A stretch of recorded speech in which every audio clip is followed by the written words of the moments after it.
श्री गणेशाय नमः। इस वीडियो में हम तुला लग्न और वृश्चिक लग्न वाले जातकों के लिए मार्च महीना कैसा जाएगा उसके बारे में देखते हैं। यह भविष्य फल तुला लग्न और वृश्चिक लग्न वाले जातकों के लिए लग्न के आधार पर है, न कि चंद्र राशि पर। यह सामान्य संभावनाओं को दर्शाता है। व्यक्तिगत कुंडली में ग्रहों की स्थिति तथा चल रही दशा अंतरदशा के अनुसार परिणामों में कमी भी हो सकती है, बढ़ोतरी होने की भी संभावना है। फिर भी औसत रूप से निम्न स्थितियां देखने को मिल सकती है। तुला लग्न।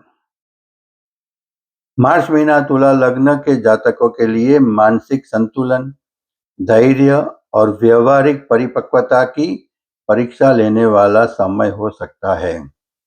यह महीना पूरी तरह नकारात्मक नहीं है, लेकिन छोटी छोटी बातों को संभालने की क्षमता ही आपके पूरे महीने की दिशा तय करेगी। यदि आप सजाग और संयमित रहेंगे तो संभावित समस्याएं अवसर में बदल सकती है। संबंध और वैवाहिक जीवन।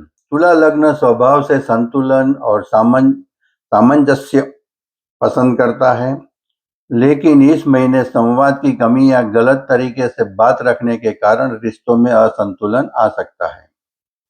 तुला लग्न के जातकों के लिए मार्च का महीना रिश्तों के मामले में विशेष सावधानी रखने का संकेत दे रहा है। इस समय सबसे बड़ी चुनौती अपने विचारों और भावनाओं को स्पष्ट रूप से व्यक्त न कर पाना हो सकती है।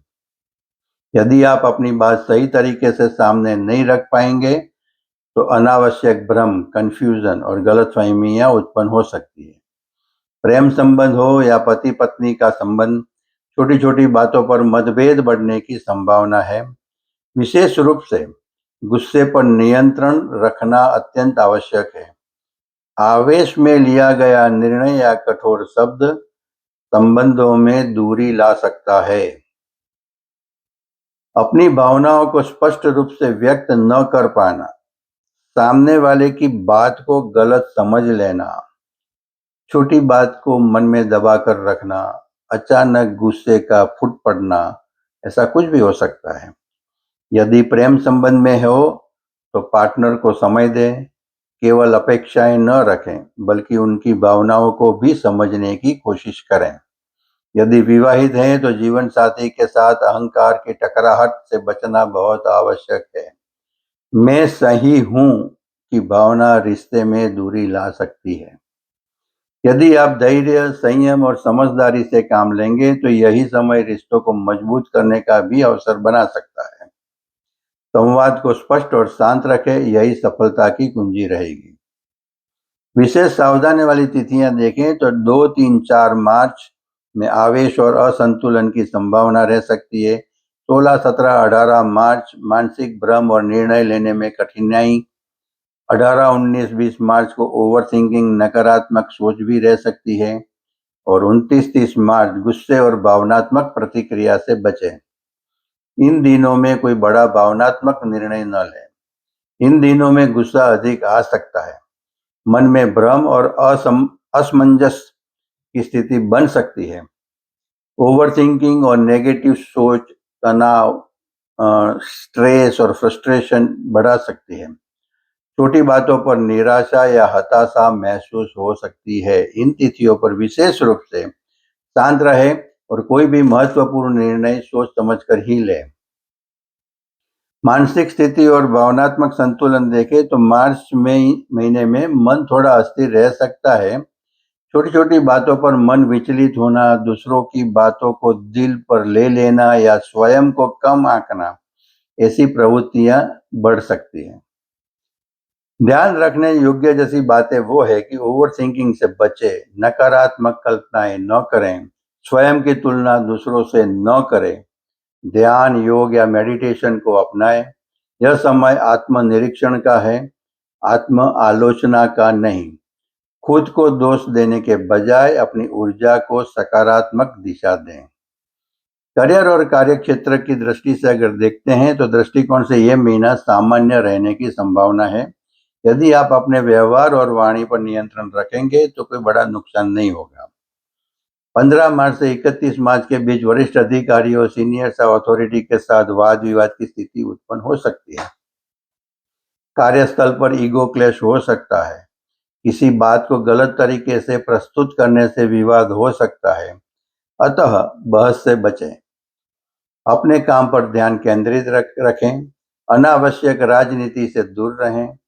संयमित और असंतुलित व्यवहार आपको संभावित समस्याओं से बचा सकता है। इस समय रणनीतिक सोच रखें। हर बात का तुरंत जवाब देने की आवश्यकता नहीं होती। कुछ स्थितियों में मौन ही सबसे अच्छा समाधान होता है। यदि व्यवसाय करते हैं तो पार्टनरशिप में पारदर्शिता रखें। लिखित समझौते और स्पष्ट बातचीत आवश्यक है। आर्थिक रूप से महीना सामान्य रहेगा। कोई बड़ा नुकसान दिखाई नहीं देता, लेकिन अनावश्यक खर्चों से बचना चाहिए। भावनात्मक स्थिति में आकर खर्च करने से बाद में पछतावा हो सकता है। निवेश सोच समझकर करें। उधार देने या लेने में सावधानी रखें। बजट बनाकर चलें। स्वास्थ्य और खान-पान की दृष्टि से अगर देखें तो इस महीने पेट से जुड़ी समस्याएं उभर सकती है, जैसे एसिडिटी, कब्ज, गैस, अपच। मानसिक तनाव का सीधा असर पाचन तंत्र पर पड़ सकता है, इसलिए मानसिक शांति बनाए रखना भी स्वास्थ्य के लिए आवश्यक है। हल्का और सुपाच्य भोजन ले। अधिक मसालेदार और तला भुना भोजन कम ले। पर्याप्त पानी पिए। सुबह टहलने की आदत डालें। ज़्यादा मसालेदार और जंक फूड से दूरी रखें। योग और प्राणायाम को दिनचर्या में शामिल करें। निष्कर्ष वो है कि मार्च का महीना तुला लग्न के जातकों के लिए आत्मनियंत्रण और संतुलन की परीक्षा का समय है।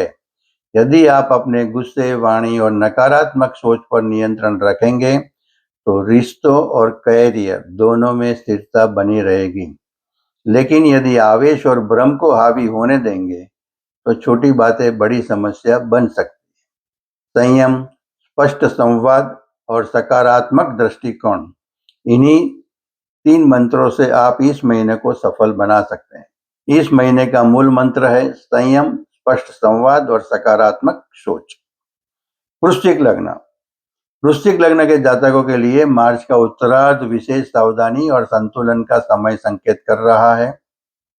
इस अवधि में कैरियर, नौकरी, व्यवसाय तथा व्यक्तिगत संबंधों में व्यवहार और संवाद शैली पर विशेष ध्यान देना आवश्यक रहेगा। छोटी सी गलतफहमी भी बड़े विवाद का रूप ले सकती है, इसलिए संयम और धैर्य सबसे बड़े उपाय सिद्ध होंगे। कैरियर और प्रोफेशनल लाइफ के लिए वृश्चिक लग्न के जातकों को अपनी प्रोफेशनल लाइफ में विशेष सतर्कता रखने की आवश्यकता है। 15 मार्च से 31 मार्च के बीच का समय विशेष रूप से संवेदनशील रह सकता है। अधिकारियों के साथ विचारों में मतभेद या गलतफहमी उत्पन्न हो सकती है। आपकी बात को सही ढंग से न समझा जाना या आप स्वयं को स्पष्ट रूप से व्यक्त न कर पाना तनाव का कारण बन सकता है। कार्यस्थल पर राजनीति या समूहबाजी जैसी परिस्थिति सामने आ सकती हैं। किसी भी विवाद में बिना सोचे समझे पक्ष न लें। विशेष सावधानी की तारीखें देखें तो 2, 3, 4 और 29-30 मार्च को संवाद और व्यवहार में अतिरिक्त संयम रखें। इन दिनों छोटी सी बात भी विवाद का कारण बन सकती है। 16, 17, 18 मार्च इन तिथियों में मानसिक भ्रम, कंफ्यूजन या निर्णय लेने में असमंजस की स्थिति बन सकती है। ऐसे समय में जल्दबाजी में कोई बड़ा निर्णय न लें। संवाद और व्यवहार पर नियंत्रण इस पूरे समय में आपकी सबसे बड़ी परीक्षा आपकी वाणी और गुस्से पर नियंत्रण को लेकर रहेगी। मूड स्विंग की वजह से चिड़चिड़ापन बढ़ सकता है। काम में मन न लगने से मानसिक तनाव बढ़ सकता है। कटु या कड़वा सत्य बोल देना संबंधों में दरार पैदा कर सकता है। स्वयं को सही ढंग से अभिव्यक्त न कर पाने से सामने वाला आपकी बात का गलत अर्थ निकाल सकता है। तो सलाह में वो है कि बोलने से पहले 2 बार सोचें कि यदि किसी बात पर क्रोध आए तो तुरंत प्रतिक्रिया देने के बजाय थोड़ी देर का विराम लें। वैवाहिक और रिलेशनशिप जीवन के लिए 15 मार्च से 31 मार्च के बीच जीवन साथी या पार्टनर के साथ छोटे मोटे विवाद होने की संभावना है। छोटी छोटी बातों को तूल न दे, अनावश्यक बहस से बचें, पार्टनर की भावनाओं को समझने का प्रयास करें, ईगो या अहंकार को बीच में न आने दें। यदि क्रोध और वाणी पर नियंत्रण नहीं रखा गया तो गलतफहमी गहरी हो सकती है, जिससे संबंधों में दूरी आने की संभावना बन सकती है। स्वास्थ्य और खानपान के लिए इस महीने पेट से जुड़ी समस्याएं उभर सकती हैं, जैसे एसिडिटी, कब्ज, गैस, अपच। मानसिक तनाव का सीधा असर पाचन तंत्र पर पड़ सकता है, इसलिए मानसिक शांति बनाए रखना भी स्वास्थ्य के लिए आवश्यक है। हल्का और सुपाच्य भोजन ले, अधिक मसालेदार और तला भुना भोजन कम ले, पर्याप्त पानी पिए, सुबह टहलने की आदत डालें, ज़्यादा मसालेदार जंक फूड से दूरी रखें, योग प्राणायाम को दिनचर्या में शामिल करें। मानसिक संतुलन के लिए ध्यान, मेडिटेशन और प्राणायाम करें। महत्वपूर्ण निर्णय कुछ समय सोचने के बाद लें। लिखित संवाद भेजने से पहले पुनः पढ़ लें। किसी विश्वसनीय व्यक्ति से सलाह लें। निष्कर्ष यह है कि मार्च का समय वृश्चिक लग्न वाले जातकों के लिए संतुलन, संयम और समझदारी की परीक्षा का समय है। यदि आप अपने क्रोध, वाणी और भावनाओं पर नियंत्रण रख लेते हैं तो संभवित समस्याओं को आसानी से टाला जा सकता है। यह समय आपको सिखाता है कि ये सही संवाद और धैर्य ही संबंधों और करियर को सुरक्षित बनाने की कुंजी है। संयम रखें, शांत रहे और विवेक से कार्य करें, यही इस अवधि का मुख्य मंत्र रहेगा। आज हम यहाँ तक देखते हैं। अगले वीडियो में हम धनु लग्न और मकर लग्न वाले जातकों के लिए मार्च महीना कैसा रहेगा उसके बारे में देखेंगे। अगर किसी को मेरे साथ पर्सनल कांटेक्ट करना हो, कंसल्ट करना हो तो मेरा व्हाट्सएप नंबर है +918866622122। आप सभी को फिर से रिक्वेस्ट करता हूं कि मेरी चैनल दिव्य एस्ट्रो को सब्सक्राइब करें, लाइक करें और शेयर करें, ताकि दूसरों को भी उसका लाभ मिले। और बेल आइकन को दबाने को मत भूलें, ताकि आपको मेरे हर वीडियो समय समय पर मिलते रहे। धन्यवाद। श्री गणेशाय नमः।